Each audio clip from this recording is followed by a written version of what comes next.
Welcome back. Today I thought I would talk about 5 albums I'm really excited for to be released this year. Some of them are upcoming in the next month.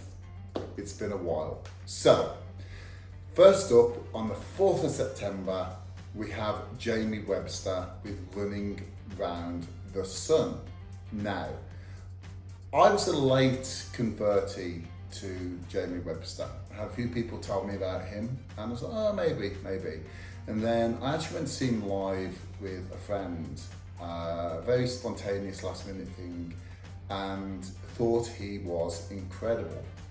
So immediately the next day I went and bought his back catalogue at the time, which was the first and second album. Now, I couldn't tell you a track off the second album, but the first album was absolutely incredible. My favourite one on there being Something's Gotta Give. There's also Something for the Weekend, I think it's called. Bunch of great tracks. What a debut. So absolutely love Jamie Webster. So really excited that Running Round the Sun is coming. That's his 4th album. And that is out, as I say, on the 4th of September. And also, I'm very proud to say that Wax and Beans have just announced a now spinning release of it, which I designed, so I do the now spinning releases for Wax and Beans, which I'm very thrilled about. So if you haven't already, go and buy Jamie Webster through Wax and Beans and get the NS version. You won't regret it. Next up is an artist that she had a break from the music industry for a number of years. I don't know if she ever really planned to come back, but she did. And she came back incredibly, I think, more successful than she's ever been. Natalie Imbruglia. And she is releasing on the 10th of September, Algorithm. I do that as though it's there. Ta-da! I loved Firebird. Obviously, I loved Left of the Middle, which was the first album. Male is such an incredible album as well. If you haven't got that, check that out. They re-released that on a beautiful pink magenta vinyl a couple of years back, after I'd paid through the nose for the original clear release. Well, that's life. But yeah, Natalie Imbruglia with Algorithm. And again, very pleased. This is not a sponsored video, by the way, but I did the now spinning design for Natalie Imbriglia's Algorithm, which I'm very proud of yet again. And it comes with a 7-inch, I think it's a single, it's an exclusive, and Wax and Beans have it on a blue vinyl. Ta-da! So yeah, really excited for that one. Next is another album, a 4th album, Beabadoobee. I always struggle saying that, Beabadoobee. I discovered Beabadoobee when she released her 2nd album, and I also bought the first at the same time. I think I saw them both together because the 2nd had come out. I was in HMV, and I thought, oh, she looks interesting, and I bought them, and they were great. And I got them on coloured vinyls and all sorts of. I think I got a like bright green of. I think that was the 2nd album, and I think the first one was on a bright red. Something like that. And then I had her 3rd album, which I bought from Banquet. I actually bought several versions. I bought a picture disc version, I bought a Blood Records liquid version, and I've also got the Blood Records liquid version. It's not a liquid version, sorry. The first album's released with flowers in it, pressed flowers, which is cool. Blood Records are amazing. And I woke up today and was gutted to find, with the time difference in Bangkok, I missed the release of Beabadoobee's new 4th album, Pylon, by Blood Records, which the disc is stunning.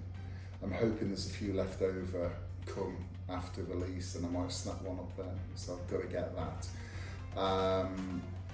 But then the 3rd album I also bought from Banquet Records, and it's got 2 Mark Love Beabadoobee, which, and you know when it's just wrote in a nice black thick pen, in the right spot, treasure it. And that, I think that was on a blue vinyl. So I got the picture disc, the blue vinyl, and the blue records one of the third album. Now the Beaver Doobie one, I have got the Wax and Beans NS version I've done. I've also ordered the Birdship version from her official store, and I'm sure there'll be another variant or two I'll pick up at some point. Hopefully the Blue Records one, which I would have liked had I realised last night, but I didn't. So Beaver Doobie, 18th of September, very excited. And I've seen recent video and pictures of her. She's looking incredible. I mean, she always did, but she's got this kind of Banshee Lara Croft look going on at the moment, which I'm totally digging. So yeah, very excited for Beaver Doobie. Next up is one that's coming out on the 5th of October, and it is called Come the Madness by Europe. Now, Europe, everybody knows the final countdown. Excuse my crap singing. Now, I discovered Europe in the early 90s, around 92, 91, I believe, something like that, with an album called Prisoners of Paradise. Paradise, Prisoners of Paradise. And me and my friends at the time, we were at high school, and we played that album to death. Prisoners in Paradise, the top track was amazing. All or Nothing at All was amazing. Some of the names escape me. But it's still a record I bought recently on vinyl, and I still love it. It's such a great album. I'll need to put it on streaming later because my copy's back in the UK at the moment.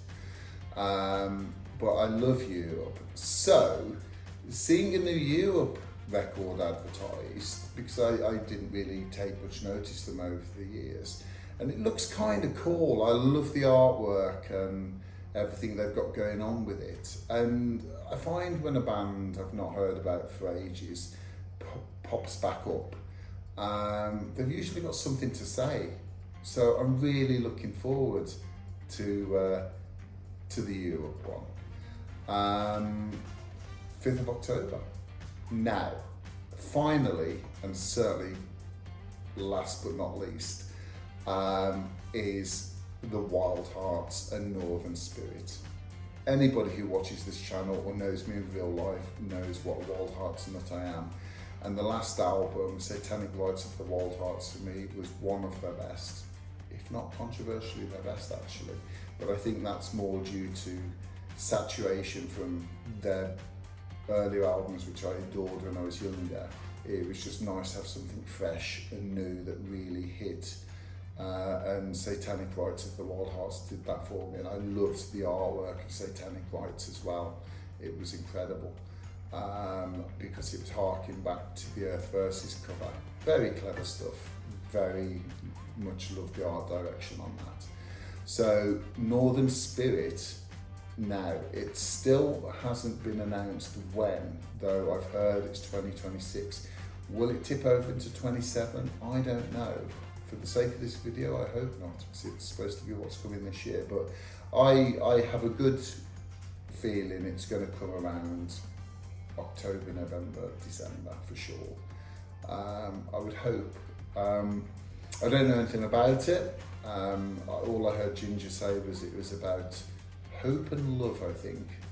And I like that sentiment. Ginger doesn't put a bad record out, in my opinion, whatever genre he covers. And the Wild Hearts, the man's done it for 30 plus years. He knows what he's doing.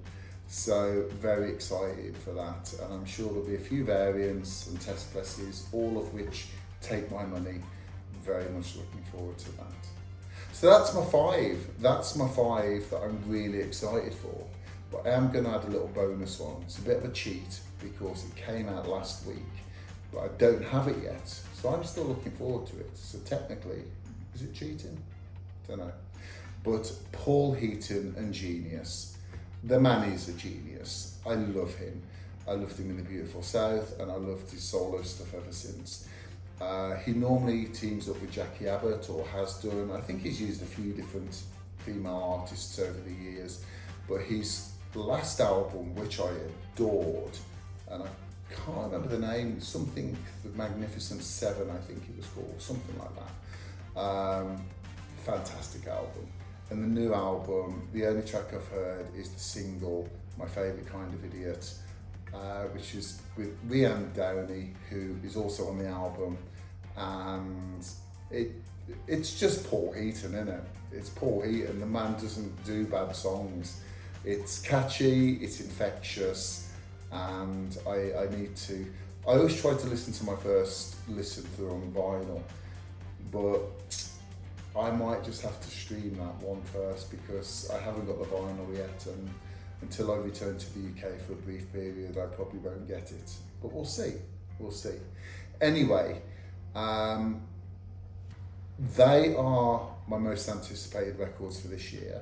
I recommend every artist you check out their back catalogue, because you'll have music for days, weeks even, months. Fantastic. So I hope you enjoyed my little share. If there's any records that you're particularly looking forward to dropping this year, let me know in the comments, and I would love to check them out when they drop too. Thanks for watching. Catch you soon.